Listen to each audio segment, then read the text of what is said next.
10 seconds, 5 seconds, start.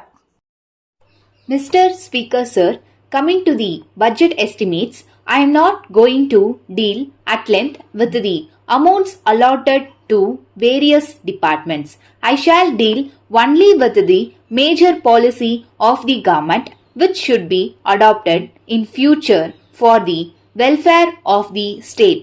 In the sphere of education, which could be put down under three categories, namely college education, school education and primary education, there is shortage of teachers even as we have with regard to food and cloth. It is the case so far as secondary grade trained teachers are concerned. In order that there may not be any shortage of the teachers and to get over this situation, I suggest that the minimum salary for teachers should be raised from the present level.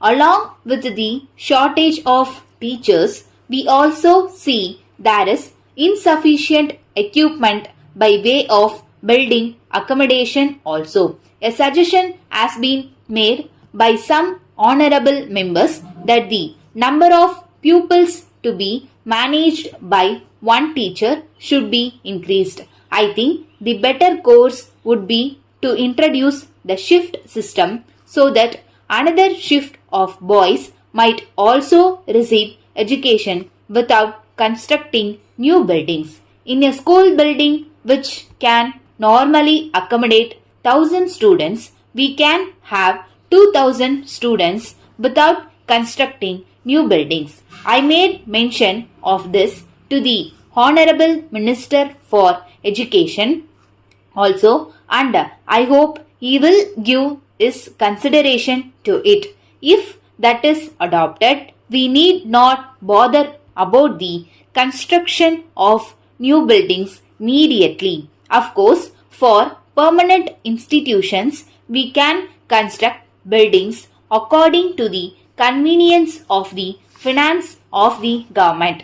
It may also be noted that the shift system in the matter of education is being adopted in some Western countries also. I wish to say a word about land revenue and agriculture. The river Kaveri is running through my district Coimbatore, Trichy and some other districts. There you have forest lands. Several departmental officers have recommended that these lands may be covered into wetlands. It is capable of producing fine paddy every season.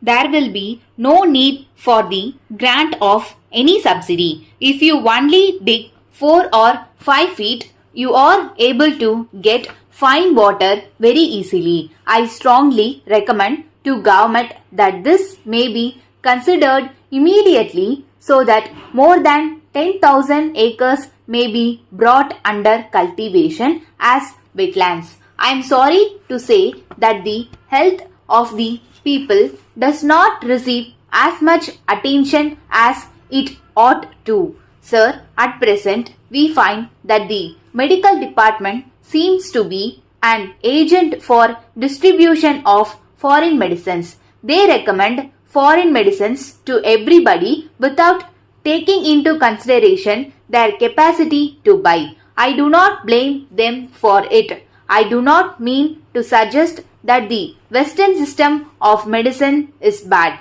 We can have that system for certain special branches of treatments. For general medical treatment, people can adopt our own Indian systems which will be more useful and economical than foreign medicines and will be suited to conditions in our state. So far as food is concerned, whatever inducement you may offer by way of bonus to speed up procurement, it does not solve the question of food. We must see that we are self-sufficient in the matter of food and we should not go about seeking food later on. the Honorable the Minister for Agriculture said that we are living in better times. I think that it is only in better times that we should concentrate our attention on the achievement of quick results. Letter dated 28th May 1981 from the General Secretary, All India Electrical Goods Dealers Association, Chennai, to the Honorable Minister for Commerce, Government of India, New Delhi. Sir, we would like to bring the following to the kind attention of the Government of India for sympathetic consideration and favorable action. It is the matter for regret that the Government of India so far decided to lift the ban on import of high power electric motors by the members of the association during the current year, in spite of several representations made by the association. We feel sorry to inform you that no favorable orders have so far been issued in the matter. It may be pointed out in this connection that local production of this machinery is found to be quite inadequate from time to time. Hence, we are of the firm opinion that there is no other alternative except to allow import of this machinery in order to meet the increasing demand and to bring down the prices. It is an established fact that industrialization alone can help to raise the standard of living of the people of a country quickly and effectively. In the circumstances, we appeal to the Government of India to kindly take into consideration all aspects of the matter and pass early orders to allow import of this machinery by the members of our association. Thanking you, yours faithfully.